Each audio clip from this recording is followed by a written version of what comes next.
Swami, it's always good to see you. It's pretty muggy and hot here in Houston, but we're very excited about a lot of the information at the SOHO annual meeting. It's been a while since we've caught up, and I'd like to know what you've been doing in T-cell lymphoma specifically. It's an awful disease for a lot of patients, so maybe I'll ask you a couple of questions because I know you have a lot of interest in that. Newer therapies. I mean, we're probably not happy even with frontline therapy, but let's talk about newer therapies in this disease. Absolutely, and Chadi, so glad to see you, and after so many years, you're doing a fantastic job. I mean, Podcasts all the time. Yeah, but it's important. It's important that you communicate the right information and with the right amount of emphasis. Whether it is advocacy, whether it's mentorship, I think it's a good job. Congratulations. I appreciate it. So T-cell could also need your support because it's one of those last frontiers in lymphoma that needs help. We're still in the that it's a poor cousin of B-cell lymphoma, so it's still in the 90s and 2000s. We're still using CHOP. We have made progress.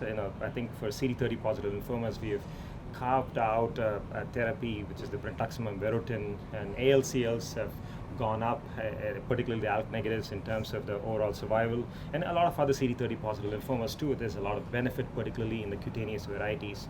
And I think what we are seeing now new is the biology. I think the advances, you are part of you're on the CARIS, and you know that genomics have played a huge role in a lot of other cancers. T-cell lymphoma is one of the last few ones where we are actually able to molecularly classify. If you recall, the nodal lymphomas, the most common T-cell lymphomas, have the ALCLs. That's a small subset at the end of the day. But then the large subset is the PTCL NOS. It's sort of the wastebasket of diagnosis that doesn't fit a particular pattern. Then you have the angioblastic T-cell lymphoma. So using molecular classification, we were able to take a whole bunch of PTCLs out and put them in an AITL category and carve out a new set called the T follicular helper phenotype.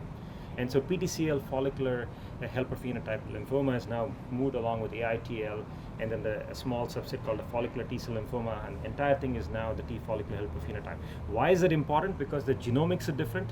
It might look like a PTCL, but it actually behaves like an AITL, because they all have epigenetic mutations. So this was in PTCL, NOS, and now you've moved it into AITL? Correct. And it's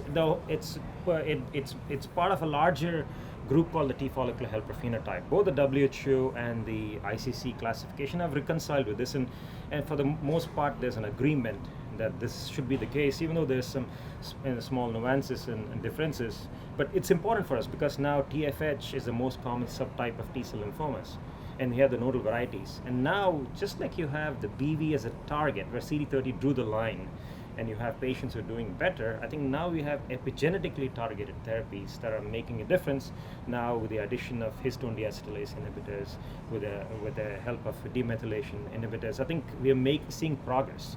We're seeing trends towards overall survival in PFS, but I think there are certain frontline studies that are going to read out. It's also important to design our studies properly. But which study are you kind of looking forward to read out? The SWOG study. The SWOG study, it's actually Dr. Neha Mehta Shah from, a shout out for Neha at WashU. At WashU, yeah. Yeah, so she leads a study, but it's an intergroup study, which looks at newly diagnosed T-cell lymphomas and randomizes them to CHOP or CHOEP, and CHOP, CHOEP or duvelisib, or CHOP, CHOEP or oral azacitidine. Okay. So I think the Jia Ruan from Cornell did a wonderful job showing that azacitidine makes a difference by adding CHOP. It's a small group of patients. So now it's a comparison 3-arm study that's going to look at that. So that's a good readout for us, and carving out these subtypes, this large, hopefully we'll have enough representation of TFH in all the 3 subsets to look at the analysis between the 3. And then you'll be treating T-cell lymphomas differently. Not everybody is going to get CHOP. Right, so I think so that's the big difference. In the relapse refractory setting, I think the molecularly driven processes are important. We have the JAK-STAT pathways. Now we have a whole set of those rare subset of lymphomas, the gamma deltas, the hepatosplenic, the gamma delta cutaneous, the metals. They all have a common pathway. One is the JAK-STAT pathway activation. So if you put them as a molecularly driven pathway, then you can treat them in a certain way. And we so far have not done that, except for one study that we are now currently doing, which is there is a common target, which is a CD94 target.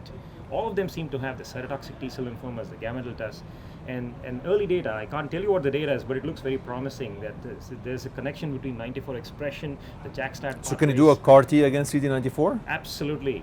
You are thinking ahead. Well, no, we will have a CAR T. I thought now that you have a common pathway, like a common antigen.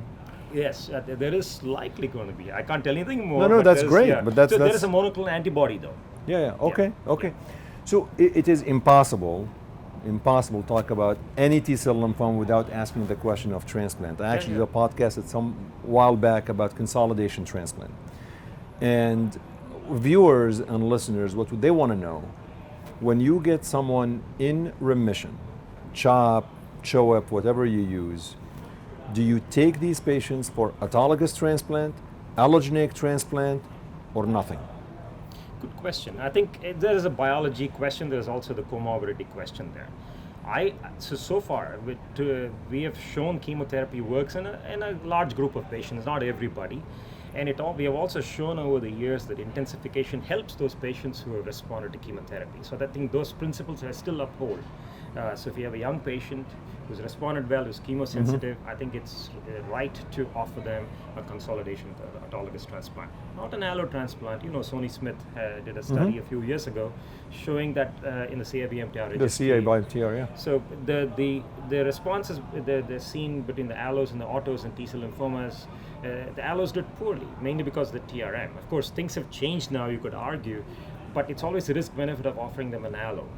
But if you're a 20-year-old or a 30-year-old with T-cell lymphoma, especially with a rare aggressive subtype, I think an allo is an option. So for auto, it's very straightforward. Nodal T-cell lymphomas, CR1, I think we have to offer. Not the ALK positive.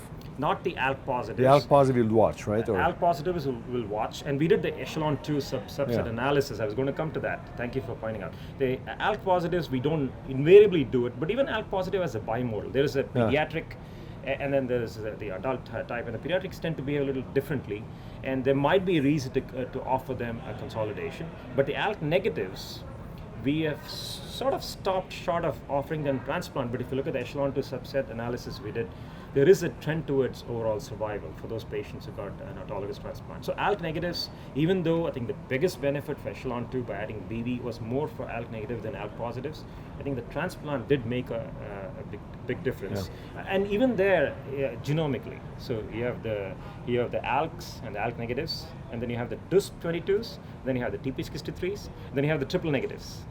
Yeah. So for the triple negatives, yes. For the TP63, yes. DUSP22, I think the general feeling, even though we don't have a data, is not to do a transplant, but there is no data.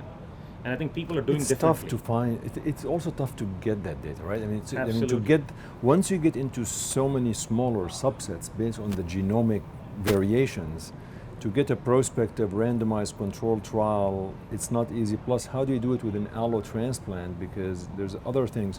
So it's not an easy decision, frankly. I don't envy you how you make the decision, but you gotta do it because, you know, patients would need to know what is the best choice for them. Correct, absolutely right. But allos, there is a place for allos. If you look at certain hepatosplenic gamma delta T-cell lymphomas, if you look at measles, if you have the right patient and a young patient, if you have TPLL, if you have the MF with large cell transformation, I think these are patients, 4 or 5 subsets that you would send them for an allo upfront in a CR1. MF per se not necessarily, but if they're large cell transformation, yes. So I think transplant is still going to play a large role in T-cell lymphoma until CAR T is approved. Well, and my last question, I'll let you go. I know you're very busy, but when you talk about T-cell lymphoma as a category and you offer allo transplant, what do you tell patients the chance of cure? I mean, are we talking 10, 20%? Are we 40, 50%? With an allo transplant, recognizing obviously there's transplant-related mortality. Right, it all depends what the center's experience have been. So we are a large, and MD Anderson is a large transplant center. So we say the mortality rate is about 20%. So I think sometimes comes as a shock for patients that there's it's one in 5. 1 in 5, even though it may be much lower, so it'd be in the conservative side. But having said that, I think we do say that patients who get into remission, particularly the skin, have no skin reservoir, I think there's at least a 60 to 70% chance. It's not 50-50, but it's a slightly more than 50% chance. That's actually much better than I thought. Yeah. Yeah. But at the end of the day, it's a risk-benefit of what's the potential downside and the upside that you get, and it's a difficult decision. In fact, one of the debates we're going to have in cutaneous T-cell lymphoma next year is when to offer a transplant for an MF patient, early versus late. Nobody asked that question before, so I'm looking forward to sparring with my colleague from Stanford. Well, you're going to win the debate. It's very good to see you. Wonderful to Likewise. connect with you. Likewise. Thank you, Chad.